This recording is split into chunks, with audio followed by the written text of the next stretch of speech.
Bagaimana rasanya jika seorang dewa pedang dari dunia murim terlahir kembali di dunia modern yang serba canggih? Inilah takdir unik yang dialami oleh Seo Jun. Meskipun punya kemampuan berkat pengalamannya di dunia murim, bakatnya harus terkubur rapat-rapat. Cuma gara-gara tingkat sinkronisasi tubuhnya yang sangat rendah saat menggunakan kapsul VR. Namun segalanya berubah ketika sebuah kapsul VR generasi terbaru hadir di hadapannya. Kapsul tersebut dikembangkan oleh tim pengembang agar orang dengan gangguan fisik atau orang seperti Seo Jun yang memiliki tingkat sinkronisasi yang rendah masih tetap bisa bermain. Dan setelah Seo Jun mencoba kapsul tersebut, ia menjadi sangat tertarik karena ia tidak mengalami efek samping sama sekali, beda dengan kapsul VR sebelumnya. Namun, ia harus mengurungkan ketertarikannya tersebut setelah mendengar harga kapsul itu yang mencapai 100 juta won. Tapi di sini Oh Ji-ye selaku Direktur Pusat Penelitian dan Pengembangan Kapsul tersebut memberikan sebuah penawaran spesial untuk Seo Jun. Di penawaran itu, ia akan meminjamkan kapsulnya secara gratis sampai turnamen League of Streamer atau LEOS selesai. Dan Seo Jun diharapkan mengikuti turnamen tersebut karena jika ia menang, grand prize-nya adalah kapsul keluaran terbaru tersebut. Dan untuk catatan, LEOS adalah turnamen besar yang diadakan untuk para streamer. Saking besarnya skala turnamen ini, LEOS sudah berada di tingkatan global. Setiap turnamen ini diadakan, penontonnya bisa melebihi 15 juta penonton. Dan untuk alasan kenapa Oh Ji-ye melakukan penawaran ini, ia percaya kalau Seo Jun memiliki sebuah bakat. Jadi akan sia-sia jika bakatnya tenggelam hanya karena ia kekurangan biaya. Dan ya, setelah mendengar persyaratan itu, Seo Jun menjadi sangat tertarik. Tapi ia masih ingin memikirkannya terlebih dahulu, jadi Seo Jun memilih untuk pulang. Sesampainya di rumah, Seo Jun melihat teman sekamarnya yang bernama Kim Tae-woo, yang juga merupakan seorang streamer, sedang melihat LEOS. Seo Jun yang tidak tahu menahu soal LEOS mulai bertanya kepada Tae-woo soal turnamen tersebut. Dan meskipun Tae-woo cukup terkejut karena Seo Jun tidak tahu turnamen ini sama sekali, ia tetap menjelaskannya.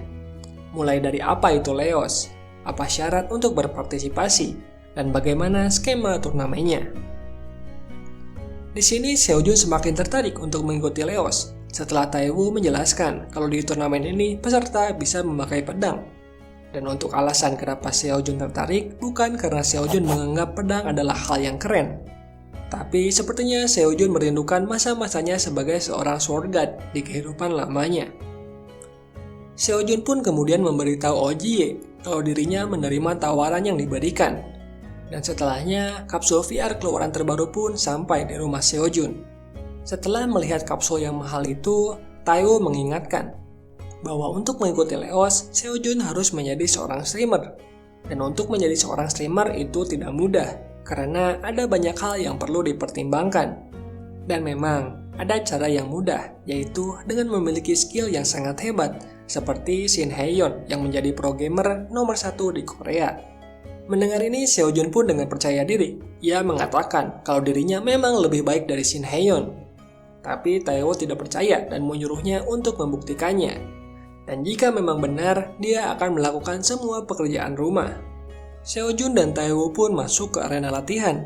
Di sana terdapat sebuah bot AI yang terdiri dari 10 level. Di level ke-10, terdapat AI yang meniru orang yang berhasil menyelesaikan bot ke-9 atau orang yang mengalahkan AI level 10 tersebut. Dan kebetulan, Shin Hae-yeon merupakan pemegang level 10 selama 5 tahun berturut-turut. Jadi, Seo Jun bisa membuktikan perkataannya di sini. Tapi, untuk melawan level 10, Seo Jun perlu melawan level 9 terlebih dahulu. Jadi, ia mencoba untuk melawannya. Dan di pertarungan ini, Seo Jun menunjukkan skillnya sebagai sword god. Dan meskipun Seo Jun tidak bisa menggunakan ki atau apapun itu selama ia menjadi sword god, pengalamannya dalam memegang pedang masih melekat padanya. Sehingga ia bisa menggunakan pedangnya dengan sangat baik. Ia menangkis dan menyerang balik dengan sangat mudah. Bahkan kecepatan dan ketepatan serangannya sangat luar biasa, sampai membuat Tae-woo tercengang. Sehingga AI level 9 pun bisa diselesaikan dengan sempurna. Dan tak lama, AI Shin Hae-yeon pun muncul. Pertarungan di antara keduanya pun berlangsung dengan cukup baik. Bahkan Taewoo yang masih tidak percaya pun merekam pertarungan tersebut karena menurutnya pertarungan ini berpotensi menghasilkan banyak uang. Di sisi lain, Seojun menganggap kalau Shin Hye-yeon jauh lebih berbakat dari siapapun yang pernah ia temui di kehidupannya sebelumnya. Meskipun tetap saja bakatnya masih jauh di bawah dirinya. Dan di tengah pertarungan, karena rasa penasarannya, Seojun membiarkan serangan Hye-yeon mengenainya. Dan setelah merasakan bagaimana rasa sakit bekerja di dalam dunia VR, Seojun pun kembali bertarung dengan serius. Pertarungan berjalan dengan lebih intens, tapi Seojun dengan pengalamannya selalu berhasil menemukan celah untuk menyerang. Lalu, saat mereka beradu pedang untuk terakhir kalinya, dan entah karena Seojun yang mengungguli kekuatan Hye-yeon atau memang Seojun berhasil menyerang pedang Hye-yeon di titik yang sama berulang kali, akhirnya pada bentrokan itu pedang Hye-yeon patah. Dan akhirnya Seojun berhasil menang setelah memberikan serangan terakhir. Lalu di keesokan harinya, selain Taewoo yang sekarang mengerjakan semua pekerjaan rumah, Seojun pun mulai mempersiapkan streamnya. Ia masuk ke dalam lobi miliknya di dalam kapsul untuk memilih game yang akan ia mainkan. Dan atas saran dari Taewoo, Seojun memilih game bernama Dawn of Assassination. Sebuah game assassin di abad pertengahan yang tingkat kepopulerannya cukup tinggi. Jadi ini adalah game yang sempurna untuk pemula. Lalu tak lama streamnya pun dimulai. Dan atas saran Taewoo, Seojun memberi judul streamnya dengan tujuan untuk memancing para penonton agar membantu Seojun yang seorang pemula. Meskipun Seojun tidak tahu ini akan berhasil atau tidak, yang jelas ia sudah berusaha. Jadi ia mengabaikan kekhawatirannya dan fokus kepada game. Dan tak lama game pun dimulai. Pertama-tama Seojun diberikan sebuah unskippable cutscene yang menjelaskan kalau karakternya yang bernama Den diberikan sebuah misi oleh seorang NPC yang bernama Christine. Dan setelahnya, misi tutorial pun dimulai. Di sini Seojun diajarkan soal movement dalam game ini seperti berjalan dan memanjat pipa. Dan bukan hanya itu, di tutorial ini Seojun juga menerima misi untuk menghabisi seseorang dengan nama Etor. Dan tanpa menunggu lama, Seojun pun berusaha pergi ke lokasi. Lalu saat sedang menuruni tali, Seojun cukup penasaran dengan apa yang akan terjadi jika ia melepaskan tali tersebut. Tapi ya hasilnya sesuai dugaan, karakternya akhirnya terjatuh. Namun ini merupakan hal yang baik, karena selain Seojun memuaskan rasa penasarannya, ia juga mendapatkan interaksi pertama dari viewer yang tertawa karena tingkah kocak Seojun. Di sini Seojun teringat dengan nasihat Taewoo untuk selalu mempertahankan interaksi. Jadi ia mencoba untuk mengobrol dengan 4 viewernya.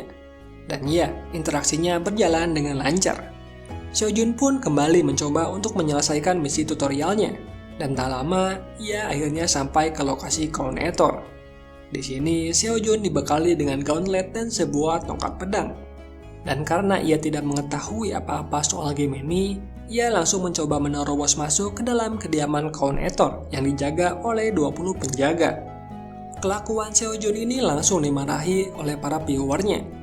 Dan karena mereka tahu kalau Seojun adalah seorang pemula, mereka menjelaskan kalau jika Seojun mencoba menyerang dengan cara musoran atau menerobos dari depan, tingkat kesulitannya sudah pasti akan menjadi sangat tinggi. Karena musuh yang menyadari keberadaan assassin akan menerima buff. Bahkan ada streamer yang mencoba melakukan hal ini selama 10 jam penuh. Tapi akhirnya ia menyerah karena tingkat kesulitannya yang tidak main-main. Dan sampai saat ini, di forum game ini belum ada catatan sama sekali tentang musoran yang sukses. Dan mendengar semua itu, Seojun malah merasa semakin tertantang. Apalagi setelah para viewersnya mengatakan kalau mungkin hanya Hye-yeon yang bisa menyelesaikan musoran tersebut. Dan ya, tanpa menunggu lebih lama lagi, Seojun pun langsung masuk ke kediaman Crown Etor. Dan seperti dugaan, para penjaga yang menyadari kehadiran assassin langsung berkumpul. Namun di sini hal yang mengejutkan adalah Seojun berhasil mengalahkan 2 penjaga yang menyerang dengan sangat mudah. Di sini, Seojun cukup kebingungan karena menurut penontonnya harusnya para penjaga itu di-buff sehingga tidak akan kalah dengan begitu mudah. Tapi di sisi lain, para penontonnya malah ikut terkejut. Karena bagaimana tidak, Seojun baru saja melakukan teknik yang bernama parry. Dan teknik parry adalah teknik di mana player melakukan serangan balik di waktu yang sangat tepat.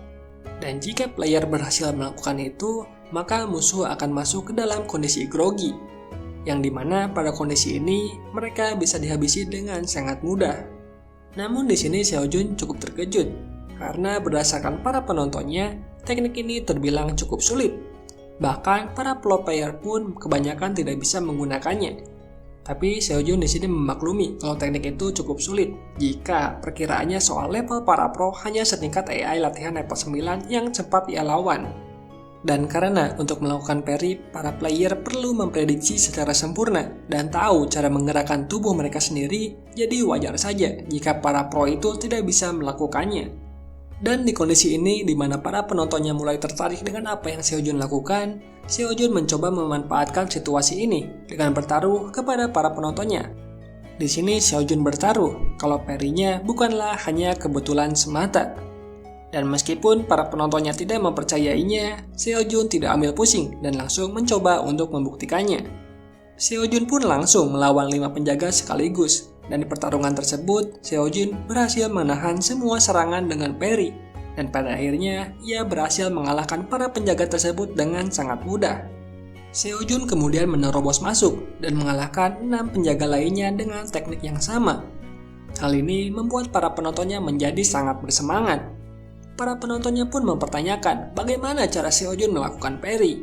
Tapi di sini Xiaojun menjawab kalau mereka hanya perlu mengingat masa lalu mereka, atau menjadi cukup jeli dan menyerang di waktu yang tepat. Dan tentu saja, respon ini membuat para penontonnya menjadi sangat kesal. Tapi itu tidak berlangsung lama, karena Xiaojun harus mengalahkan para penjaga lainnya yang mulai berdatangan. Dan meskipun para penontonnya menyuruh Xiaojun untuk menyerah saja, karena melawan Etor itu sudah beda cerita, tapi Xiaojun tetap menerobos barisan penjaga. Di sini setiap gerakan yang dilakukan oleh Xiaojun sangatlah luar biasa. Dan selama ia bertarung, para penontonnya menjadi semakin tidak percaya dengan apa yang mereka saksikan. Di sini Xiaojun masih tidak mengerti kenapa para penontonnya begitu heboh melihat pertarungan Xiaojun. Karena bagi Xiaojun, yang perlu dilakukan hanyalah menghindari apa yang perlu dihindari dan menangkis apa yang perlu ditangkis. Dan tentu saja, ucapan Xiaojun membuat para penontonnya menjadi kesal kembali. Lalu tak lama, Etor pun datang dan pertempuran bos akhirnya dimulai. Awalnya pertempuran berjalan dengan alot karena Xiaojun tidak bisa melakukan parry pada bos, jadi ia hanya bisa menghindar.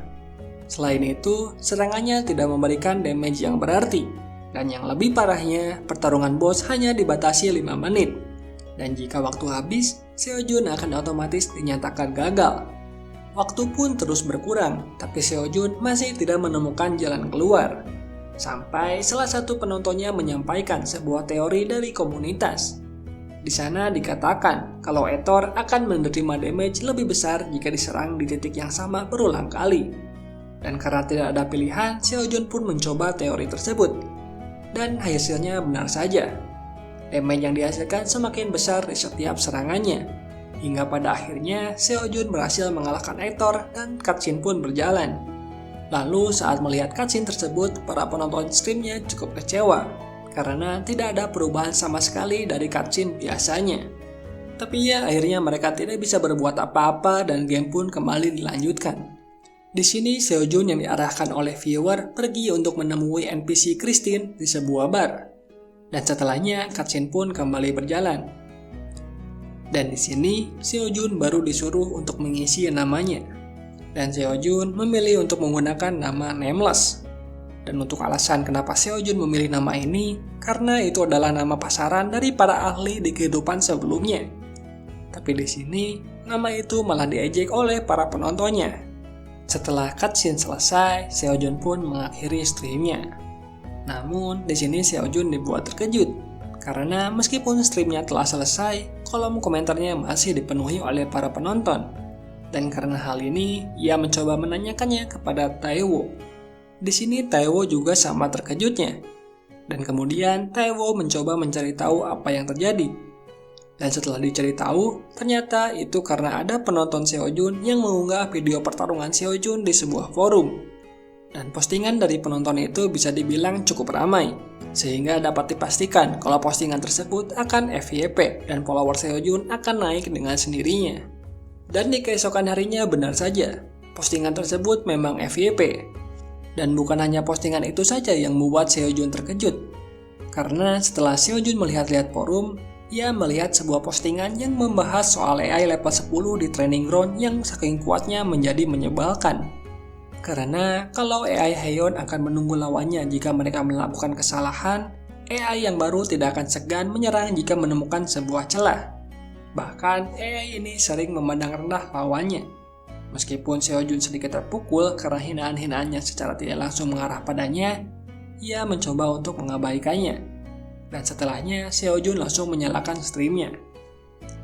Di lobby, Seojun melihat kalau followernya naik dari 6 ke 432. Angka ini cukup besar bagi pemula. Dan tak lama, Seojun pun langsung memulai kembali game sebelumnya. Di stream kali ini penontonnya langsung mencapai angka 372. Bahkan di stream kali ini ia mendapatkan super chat pertamanya yang menanyakan bagaimana cara ia mengalahkan Etor. Dan setelah sesi pembukaan stream selesai, Seojun bertanya ke para penontonnya tentang apa yang harus ia lakukan kali ini. Para penontonnya pun menjawab kalau Seojun bisa mengambil misi dari Christine. Atau karena game ini adalah game open world, Seojun bisa melakukan pickpocket ala assassin untuk menambah uang jajan. Di sini Seojun dengan teknik geomrasunya yang ia pelajari di kehidupan lamanya berhasil melakukan pickpocket dengan sangat mudah. Bahkan ia melakukannya secara 3 kali berturut-turut. Hal ini membuat para penontonnya terkejut dan di saat yang bersamaan mereka juga kecewa karena mereka sangat menunggu adegan di mana Seojun yang ketahuan dan dikejar-kejar oleh aparat. Meskipun begitu, kejadian yang menarik tetaplah terjadi. Alih-alih ketahuan oleh aparat, Seojun malah ketahuan oleh para preman yang memegang wilayah tersebut. Dan akhirnya karena kejadian ini, Seojun memutuskan kalau di stream kali ini ia akan bersih-bersih pasar. Lalu setelahnya point of view pun berpindah ke seorang streamer besar bernama Alphaka yang sedang memainkan game yang sama. Di sini dirinya sedang mencoba tantangan membunuh tanpa senjata. Namun setelah 3 kali percobaan, ia tetap saja ketahuan saat bersembunyi yang menyebabkan gamenya game over. Alphaka pun mencoba mengulangi misi tersebut. Namun ketika ia sedang melakukan persiapan, salah satu penontonnya yang sudah melihat Seojun melakukan musoran menyarankan Alphaka untuk melakukan hal yang sama. Namun di sini Alphaka tidak mempercayai ada orang yang berhasil menyelesaikan musoran. Bahkan di sini Alphaka menyatakan kalau jika orang tersebut bisa mengalahkan Drake dengan cara yang sama, maka dia akan menjadikannya guru dan belajar darinya untuk melakukan hal yang sama. Tapi sepertinya hari ini adalah hari yang buruk bagi Alphaka, karena penonton Alphaka berkata kalau orang yang dimaksud sedang berusaha melakukan hal tersebut. Lalu point of view pun berpindah ke 30 menit sebelum penonton Alphaka membahas Seojun. Saat ini Seojun sedang dibawa oleh para preman tadi ke sebuah gang sempit. Mereka meminta Seojun untuk menyerahkan semua hasil pickpocketnya tadi. Tapi di sini Seojun mengikuti para preman itu bukan tanpa alasan. Karena berdasarkan informasi dari forum dan penontonnya, para preman itu berafiliasi dengan Drake. Jadi ia mencoba mengalahkan para preman itu dan menggali informasi soal keberadaan dari Drake. Dan untuk catatan, Drake adalah salah satu dari 4 ruler atau bos yang ada di game tersebut. Lalu karena Seojun tidak memberikan hasil pickpocketnya kepada para preman tadi, akhirnya pertarungan pun dimulai. Seojun yang tidak membawa senjata berhasil melumpuhkan salah satu preman tadi dan mengambil senjatanya. Lalu tak butuh waktu lama, Seojun berhasil melumpuhkan semua preman kecuali 1 orang untuk dimintai informasi. Awalnya preman itu menolak untuk memberikan informasi, namun setelah diancam dan diberikan salam olahraga, preman itu membeberkan soal di mana keberadaan Drake sekarang. Seojun pun tanpa berpikir panjang langsung pergi ke lokasi yang disebutkan. Dan hanya dibekali dengan sebuah pipa besi, dia berhasil menghabisi semua penjaga yang ada di lokasi. Hingga tak lama, Drake pun akhirnya muncul dengan melemparkan puluhan pisau. Namun di sini Seojun dengan tenang berhasil melakukan parry pada pisau-pisau tersebut. Dan hal ini membuat para penontonnya terkejut. Bahkan saat Drake melemparkan lebih banyak pisau, Seojun berhasil melakukan parry pada semua pisau itu. Bahkan salah satu pisau berhasil dipentalkan ke arah Drake yang membuat pipinya terluka. Di sini Drake pun memuji skill Seojun. Dan setelahnya, ia mengeluarkan senjata utamanya. Senjata itu berupa 2 buah pedang yang masing-masingnya memiliki rantai yang panjang. Dan di ujung rantai itu terdapat sebuah mata pisau yang bisa bergerak sendiri. Di sini Drake memanfaatkan senjatanya dengan sangat baik. Ia menyerang dari depan menggunakan pedangnya, dan di saat yang bersamaan, kedua bilah pedang di ujung rantainya menyerang dari titik buta. Meskipun begitu, Seojun berhasil menghindari dan memperi semua serangan. Dan tidak hanya itu, Seojun juga berhasil menyelinap di antara rantai yang Drake lepaskan. Dan saat Seojun sudah mendekat, ia melakukan parry pada serangan Drake yang membuatnya membuka sebuah celah. Dan di saat itulah, Seojun melayangkan tebasan vertikal langsung ke arah kepala Drake. Namun serangan telak itu masihlah belum cukup untuk menjatuhkan Drake. Meskipun begitu, itu tidak berlangsung lama. Karena setelah Drake menyerang dengan rantainya, Seojun dengan sengaja membuat senjatanya melilit ke rantai itu. Dan dengan satu gerakan, Seojun bisa menarik Drake dan melemparkannya ke dinding di sebelahnya. Lalu di saat itulah, Seojun memberikan serangan terakhir yang pada akhirnya berhasil membuat Drake kalah. Dan dengan ini, para penonton yang melihat menjadi sangat bersemangat. Karena tidak hanya Drake dikalahkan dengan cara Musou, tapi Seojun juga berhasil mengalahkan Drake hanya dengan berbekalkan pipa besi. Dan karena pertarungan ini juga, penonton Seojun naik ke angka 442. Melihat ini, Seojun menjadi sangat senang. Meskipun ia tidak menunjukkan rasa senangnya tersebut secara langsung ke penonton. Dan setelah selesai berinteraksi dengan penontonnya dan tidak ada lagi yang bisa dilakukan, Seojun pun meninggalkan lokasi. Di sini Seojun dihampiri oleh Christine yang memberikan upah karena Seojun berhasil mengalahkan Drake. Dan setelah Christine pergi, akhirnya Seojun pun mengakhiri streamnya. Lalu di real life, Seojun melihat banyak orang yang membicarakannya di forum. Bahkan tidak sedikit ia melihat komentar para hater. Seojun pun bertanya kepada Taewoo mengenai apa yang akan ia lakukan jika ia berada di situasi seperti ini. Dan Taewoo pun menjelaskan kalau Seojun hanya perlu membuktikan dirinya dan menjadi lebih terkenal. Dan dengan begitu, akan ada lebih banyak orang yang membelanya daripada para haternya. Meskipun kedengarannya gampang, Seojun tidak tahu bagaimana cara menjadi lebih terkenal. Sampai ia melihat salah satu konten yang menunjukkan perkataan alpaka yang akan menjadikan orang yang mengalahkan Drake dengan cara Musou sebagai gurunya. Di sini Seojun pun memiliki sebuah ide untuk melakukan kolaborasi. Jadi dia meminta Taewoo yang pernah collab beberapa kali dengan alpaka untuk menghubungkan mereka berdua. Lalu point of view pun berpindah ke alpaka yang masih mencoba menyelesaikan tantangan mengalahkan Drake tanpa senjata. Kali ini jumlah kegagalannya sudah mencapai 13 kali. Dan saat ini ia sedang beristirahat. Namun saat ia sedang beristirahat, salah satu penontonnya mengingatkan alpaka soal janjinya. Tapi di sini alpaka masih tidak percaya kalau ada orang yang benar-benar mengalahkan Drake hanya dengan cara musuran. Tapi ia menjadi sangat terkejut setelah penontonnya memberikan sebuah link yang berisi video saat Seojun mengalahkan Drake. Dan di saat yang bersamaan, ia mendapatkan pesan dari Seojun yang menggunakan akun dari Taewoo. Lalu point of view pun berpindah kembali ke Eve Paimo yang merupakan direktur dari game Dawn of Assassination. Di sini, Paimo yang sedang bersantai menerima sebuah kabar dari anak buahnya yang menyatakan kalau salah satu dari 4 ruler telah dikalahkan dengan cara musoran. Jadi, player yang mengalahkannya sudah dipastikan akan mendapatkan 1 dari 4 fragment of order. Tapi Paimon tidak mempedulikan itu karena ruler yang dikalahkan adalah Drake yang merupakan ruler terlemah. Dan meskipun memang jika 4 fragment berhasil didapatkan, itu akan mengganggu rencana dari game. Meskipun begitu, ia tidak khawatir karena ada safeguard dalam game tersebut. Dan safeguard itu berupa beberapa ruler hanya bisa dikalahkan jika menggunakan skill tertentu. Dan untuk membuka skill tersebut dibutuhkan juga banyak waktu. Jadi, Paimo masih merasa tenang karena ini. Lalu point of view pun berpindah kembali ke alpaka dan manajernya yang bernama Suhan. Di sini mereka sedang membahas mengenai collab yang akan dilaksanakan bersama Seojun. Namun di sini sepertinya Suhan sedikit tidak menyukai ide collab ini. Hal itu dikarenakan Seojun yang baru streaming beberapa hari. Dan selain itu, ia juga tidak percaya kalau Seojun yang alpaka sebut master itu benar-benar orang yang jago. Mengingat tingkat sinkronisasinya dengan kapsul yang sangat rendah. Lalu di sisi lain, alpaka yang baru menyadari kalau Seojun berhasil melakukan semua hal dengan tingkat sinkronisasi yang rendah, mulai kagum dan sedikit gelisah. Karena dengan kemampuan seperti itu, Seojun pasti jago bertarung di dunia nyata. Jadi tidak menutup kemungkinan kalau Seojun adalah seorang gangster. Tapi pemikiran Alpaka langsung hancur setelah Seojun dan Taewo datang. Di sini penampilan Seojun mirip sekali dengan karakter di streamnya. Berbeda dengan Alpaka yang merombak avatarnya agar terlihat lebih tampan. Di sisi lain, Suhan menghampiri Seojun untuk menyapanya sekaligus mengajaknya sparring untuk membuktikan kemampuannya. Tapi di sini tindakan Suhan diejek oleh Taewo.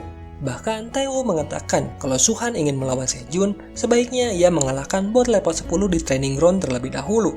Karena bot tersebut adalah tiruan dari Seojun. Awalnya di sini Suhan dan Alpaka tidak mempercayai ucapan dari Taewo. Tapi setelah melihat rekaman yang dibuat Taewo, mereka langsung terkagum-kagum. Bahkan sikap Suhan pun langsung berubah 180 derajat. Sampai-sampai ia ingin melayani Seojun sebagai kakaknya. Lalu tak lama stream collab pun akhirnya dimulai. Alpaka menyambut para penontonnya dengan penuh semangat. Dan saat waktunya tiba, ia mengenalkan Seojun sebagai guru yang akan mengajarinya Musou. Tapi karena Seojun yang tidak langsung muncul, hal ini menjadi bahan tertawaan para penonton Alpaka. Dan mereka menganggap kalau Alpaka itu orang yang delulu. Lalu, untuk alasan kenapa Seojun tidak masuk adalah karena dia tidak tahu sama sekali bagaimana cara masuk ke room seseorang. Maklum, namanya juga pemula. Tapi ya pada akhirnya Seojun pun berhasil masuk ke room yang dibuat oleh Alpaka.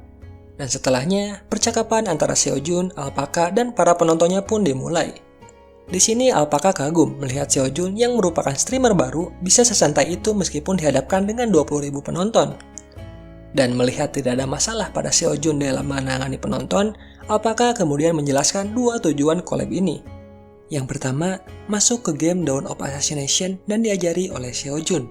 Dan yang kedua adalah membahas tentang skill weakness detection yang ada dalam game tersebut. Tapi sebelum itu, di sini karena rasa penasarannya, Alpaka bertanya kepada Seojun mengenai build skill seperti apa yang Seojun pakai di game tersebut. Namun, Alpaka dan para penontonnya dibuat terkejut bukan main setelah Seojun, si pemula itu, bahkan tidak tahu cara menggunakan skill yang ada di game tersebut. Dan ya, meskipun Alpaka tidak mempercayainya, ia kemudian menjelaskan lebih lanjut mengenai sebuah skill bernama weakness detection yang ada dalam game tersebut. Skill ini bisa dibuka setelah menghancurkan 10 senjata berbeda dengan cara mengincar titik lemahnya. Dan di sini, Alpaka sudah berhasil menemukan kelemahan 2 senjata dari hasil percobaannya. Jadi, di tujuan stream kali ini, ia ingin mencari kelemahan dari 8 senjata lainnya. Dan kenapa ia ingin melakukan hal itu? Karena di sini Seojun berkata, kalau ia mungkin tahu mengenai aturan di balik kelemahan senjata tersebut. Mendengar hal itu, di sini para penonton Alpaka tidak mempercayai ucapan dari Alpaka. Jadi, Alpaka kemudian membuka taruhan yang berkaitan dengan berapa banyak Seojun akan menemukan kelemahan senjata pada stream kali ini. Meskipun hanya ada sedikit penonton yang bertaruh kepada Seojun, tapi di sini Seojun memberi selamat kepada mereka karena merekalah yang akan menang. Dan tak lama kemudian, game pun dimulai. Target mereka kali ini adalah Louis Neville, seorang tuan muda yang terlihat sedang mempermainkan nyawa bawahannya. Di sini, Alpaka menyuruh Seojun untuk menemukan kelemahan pada senjata Louis dan menghancurkannya. Namun, di sini Alpaka dibuat terkejut karena hal yang ia anggap susah bisa dilakukan dengan mudah oleh Seojun. Dan di sini juga, Seojun mengkonfirmasi kalau teorinya itu adalah benar. Namun, di sini para penontonnya tidak mempercayai hal itu dan menganggap kalau yang tadi hanyalah kebetulan semata. Jadi, untuk membungkam para penonton, di sini Seojun mencoba untuk membuktikan ucapannya. Dan kebetulan, para penjaga sudah mulai bermunculan. Di sini Seojun mencoba menerapkan pengetahuan di kehidupan lamanya. Dan di kehidupan lamanya itu, sebuah teknik untuk melihat titik kelemahan memang ada. Dan teknik itu adalah teknik yang biasanya digunakan oleh para Shaolin. Dan meskipun Seojun tidak bisa menggunakan teknik tersebut, tapi ia bisa melakukan hal yang sama atau hal yang mirip, yaitu dengan cara membaca niat petarungnya. Lalu, pada saat para penjaga sudah sangat dekat dan mencoba menjatuhkan Seojun menggunakan tameng, Seojun malah menutup matanya yang membuat para penonton kebingungan. Meskipun begitu, sepertinya Seojun sudah tahu apa niat dari penjaga tersebut. Dan dengan satu tebasan presisi, ia berhasil mengenai titik kelemahan tameng tersebut dan berhasil menghancurkannya. Hal ini membuat Alpaka dan para penontonnya terkagum-kagum. Meskipun tentu saja ada hater yang menganggap kalau ini semua hanyalah settingan. Ya, meskipun itu terjadi karena para penonton yang kalah taruhan merasa tertipu. Tapi situasi kembali menjadi tenang setelah Seojun memimpin arus pembicaraan. Lalu di pembicaraan kali ini juga Alpaka membocorkan sebuah info penting. Ia membocorkan kalau Seojun di dunia nyata itu sangatlah tampan. Bahkan avatarnya kali ini adalah wajah aslinya. Meskipun para penonton kebanyakan tidak percaya pada ketidakadilan itu, tapi Alpaka menjadi marah dan mengancam melakukan permaben pada seseorang yang berkomentar. Ya, meskipun tampan, pasti ada yang kecil. Ya, di sini kalian tahulah itu mengarah kemana. Tapi karena Seojun tidak mempermasalahkan komentar tersebut, akhirnya Alpaka mencoba untuk mengubah topik pembicaraan. Ia mencoba bertanya kepada Seojun bagaimana cara Seojun bisa melakukan hal yang ia lakukan tadi.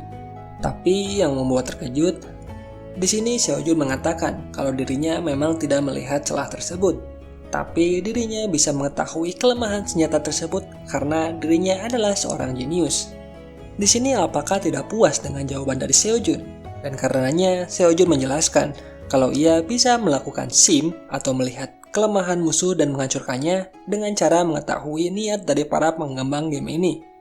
Seojun berspekulasi jika parry adalah teknik yang digunakan untuk melawan musuh dalam jumlah yang banyak, maka sim adalah teknik yang digunakan untuk keperluan yang berbeda jika dilihat dari tingkat kesulitan dan efek yang dihasilkan. Dan ya, meskipun di sini tetap tidak terjelaskan mengenai bagaimana Seojun bisa melakukan hal tersebut, tapi Seojun berspekulasi kalau teknik sim diperuntukkan untuk melawan bos. Dan karenanya, dia akan membuka taruhan lainnya tentang apakah Seojun bisa menerapkan sim untuk melawan ruler yang ada di tempat tersebut.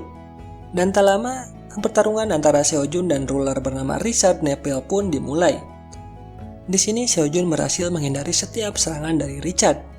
Namun, karena pertarungan sudah berlangsung cukup lama, Alpaka dan para penontonnya menganggap kalau Seojun gagal dalam menemukan kelemahan dari Richard. Di sini Alpaka memberitahu Seojun kalau pedang Richard dibuat dengan item khusus, jadi kemungkinan tidak ada kelemahan pada senjatanya. Seojun yang mendengar itu langsung mulai menerjang maju. Ia berhasil menangkis pedang besar dari Richard, dan akhirnya berhasil menemukan kelemahan pada zirah Richard. Dan akhirnya Seojun pun berhasil menghancurkannya. Dan karena tindakan ini, persyaratan untuk skill weakness detection langsung terpenuhi. Yang dimana hal ini membuat Alpaka dan para penontonnya terkagum-kagum. Dan akhirnya, stream dalam game pun berakhir, lalu dilanjutkan dengan stream in real life. Di stream selanjutnya, di sini Alpaka mengenalkan Seojun secara langsung kepada para penontonnya. Dan tentu saja, para penontonnya sangat terkejut melihat sosok Seojun yang sangat mirip dengan avatar di streamnya. Dan ya, bisa dibilang Seojun sangat tampan di sini.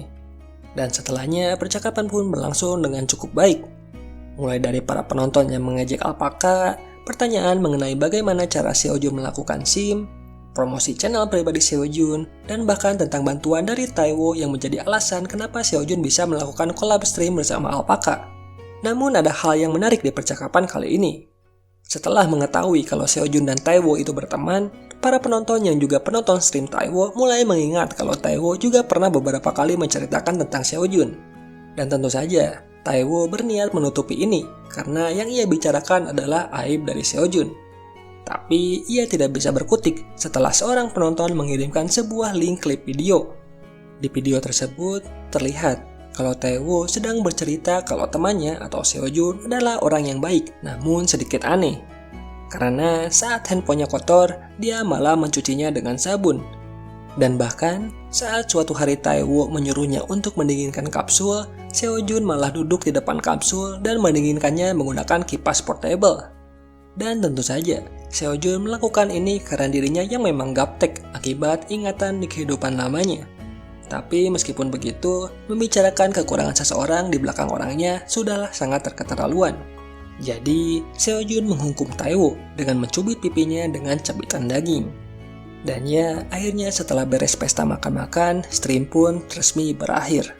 Meskipun begitu, Seojun dan yang lainnya masih berkumpul untuk berbincang-bincang. Di sini Alpaka menanyakan apakah Seojun tertarik dengan Aitub. Dan jika iya, dia akan mengenalkan kenalannya untuk bekerja sebagai seorang editor. Karena untuk mulai di YouTube, Seojun perlu mempekerjakan seorang editor. Di sini Alpaka menjelaskan, kalau selain penghasilan YouTube itu yang lumayan, mengupload di video di YouTube juga merupakan sarana terbaik untuk mengembangkan sebuah channel. Meskipun begitu, semuanya tergantung pada kemampuan editor videonya. Karena game biasanya dan game kapsul itu berbeda, jadi agak susah untuk mencari editor yang sangat cocok. Di percakapan ini juga dijelaskan kalau Suhan sudah menemani Alpaka sejak dirinya masih berupa channel kecil. Dan channel Alpaka bisa jadi sebesar ini juga berkat skill editing dari Suhan. Skill Alpaka untuk streaming memang bagus, namun karena tidak ada publikasi atau apapun, channelnya menjadi terbengkalai. Karena itu, Suhan rela meninggalkan pekerjaannya untuk mendukung Alpaka yang ia percaya akan sukses di kemudian hari. Jadi di sini intinya, memulai mengunggah video di YouTube adalah keharusan bagi Seojun jika ia ingin mengembangkan channelnya lebih jauh. Dan setelah membahas ini, percakapan pun akhirnya selesai, dan Seojun akhirnya pulang. Namun sesampainya di rumah, ia mulai mempertimbangkan saran dari Alpaka untuk memulai YouTube. Karena meskipun pada awalnya ia hanya ingin streaming untuk memenangkan Leos, akhir-akhir ini streaming menjadi sangat menyenangkan baginya. Dan karena hal itu pikiran Seojun menjadi semrawut. Jadi ia berniat untuk menenangkan pikirannya dengan pergi ke gym di keesokan harinya. Lalu keesokan harinya di gym terlihat Seojun sedang sparring tinju. Dan menurut direktur gym di sana, terlihat kalau Seojun sedang meluapkan amarah atau pikirannya lagi. Meskipun begitu, itu bukanlah hal yang buruk.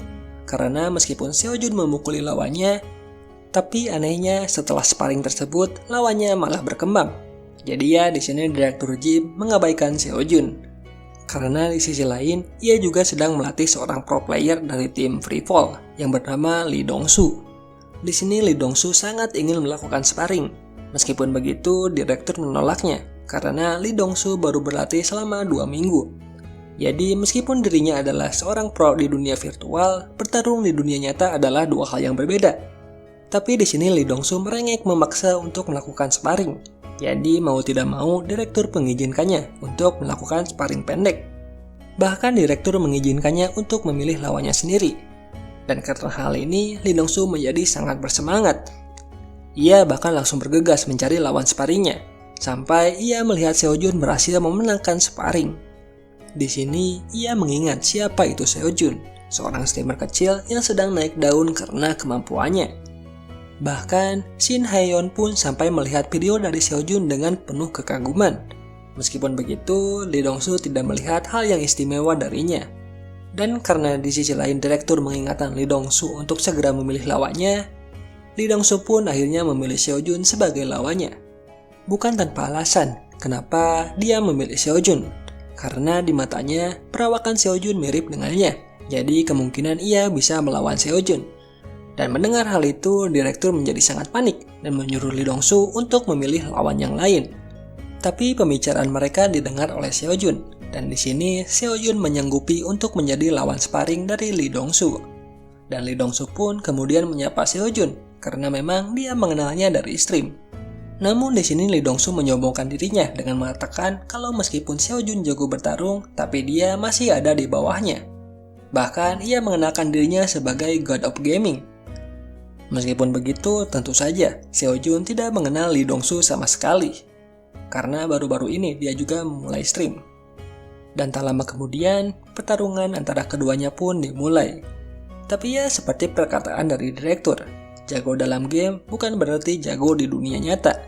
Dan pada akhirnya, Lee Dong-soo harus tersungkur setelah hanya 1 pukulan.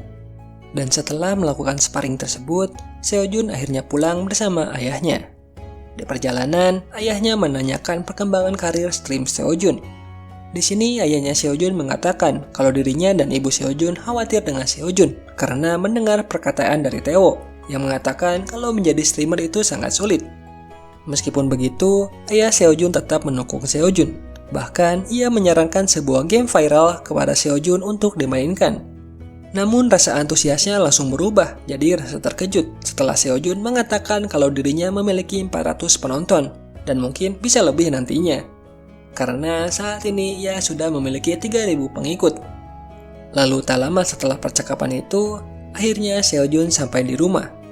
Di sini ia melihat-lihat apa saja yang terjadi di forum kali ini. Tentu saja, Seojun mengkonfirmasi kalau namanya sudah semakin terkenal akibat stream collab kemarin.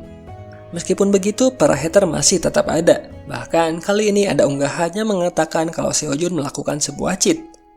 Namunnya, setelah melaporkan unggahan tersebut, Seojun pun langsung memasuki kapsul untuk memulai stream lainnya.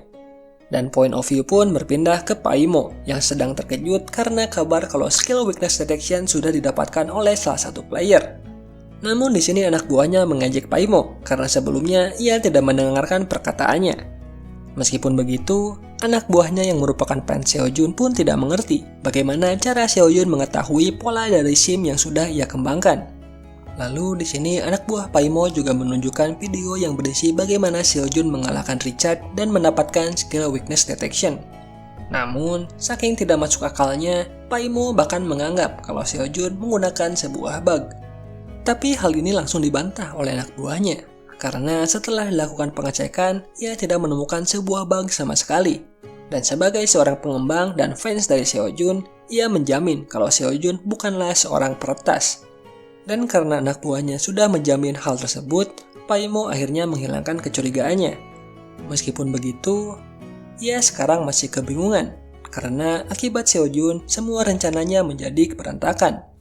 Untuk lebih jelasnya, saat seseorang mengalahkan semua ruler, maka sebuah video teaser akan otomatis muncul. Tapi rencana pembuatan video itu akan berlangsung selama 1 bulan.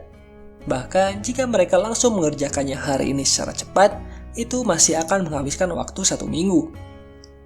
Namun dapat dipastikan, dalam waktu 1 minggu itu, Seojun akan berhasil mengalahkan semua ruler dan mendapatkan semua fragment of order yang ada. Dan kenyataan ini membuat Paimo menjadi sangat kesal. Meskipun begitu, Paimo masih penasaran dengan bagaimana cara Seojun berhasil melakukannya. Jadi, ia melihat semua video streaming Seojun. Dan tanpa disadari, waktu berlalu dengan sangat cepat. Dan Paimo menjadi paham kenapa anak buahnya begitu mengagumi Seojun. Selain karena memang jago, melihat seseorang begitu menikmati game buatan Paimo dengan cara mereka sendiri adalah sebuah kebahagiaan bagi para pengembang. Jadi pada akhirnya Paimo pun menjadi pengikut Seojun. Point of view pun berpindah kembali ke Seojun yang sudah memulai streamnya. Di sini ia terkejut karena penontonnya sudah mencapai angka 1.700. Dan karena banyaknya penonton, kolom komentar pun menjadi bergerak dengan cepat. Karena hal ini, dia menaikkan 3 penontonnya menjadi moderator untuk mengontrol jalannya obrolan. Di sini Seojun menjelaskan aturan obrolan yang ada di dalam stream. Dan setelah menjelaskan semua aturan itu, ia kemudian menjelaskan lebih detail bagaimana ia bisa menemukan SIM pada perlengkapan Richard. Dan setelahnya, karena saat ini ada banyak penontonnya yang curiga kalau Seojun menggunakan cheat, maka Seojun pun menjelaskan lebih detail bagaimana ia bisa menemukan SIM pada perlengkapan Richard. Bahkan, Seojun sampai melaporkan dirinya sendiri ke tim pengembang, biar mereka yang memberikan informasi apakah Seojun menggunakan cheat atau tidak. Lalu, tak lama setelah perbincangan itu, ada tantangan masuk dari penonton bernama pembuat game Dawn of Assassination. Tantangan ini memiliki hadiah yang cukup besar, yaitu 1 juta won. Dan isi tantangannya adalah mencari SIM dari ruler lainnya yang dikenal sebagai Magic Tower Master. Dan melihat tantangan tersebut, para penonton mulai bertanya-tanya mengenai apakah Magic memang bisa dibelah. Dan karena penantang mengetahui informasi itu, apakah dia memang pembuat game ini. Terlebih, hadiah dijanjikan juga cukup besar. Dan ya, di sini Seojun juga berharap kalau itu memang tantangan dari pengembang. Meskipun bukan, Seojun tetap akan menjalankan tantangan tersebut. Lalu tak lama, Seojun pun masuk ke dunia game. Ia kemudian pergi ke Aetherius Spire atau Tower para Mage. Meskipun saat ini Seojun tidak tahu menahu mengenai tower tersebut, dan yang ia tahu hanya informasi kalau dia perlu memanjat tower untuk mengalahkan Tower Master, Seojun pun pada akhirnya sampai di tower. Awalnya di lantai bawah tower tersebut, Seojun masih bisa masuk dengan mudah, karena memang itu dibuka untuk umum. Namun saat ia naik ke lantai yang lebih tinggi, ia mendapati sebuah pintu yang dijaga ketat. Dan ya, karena tujuan dari Seojun adalah melakukan musuh, dia akhirnya menerobos masuk setelah mengalahkan para penjaga. Tapi setelah memasuki ruangan tersebut, Seojun terkena mantra binding yang membuatnya tidak bisa bergerak. Dan di saat yang bersamaan, seorang mage merapalkan mantra fireball untuk menyerang Seojun.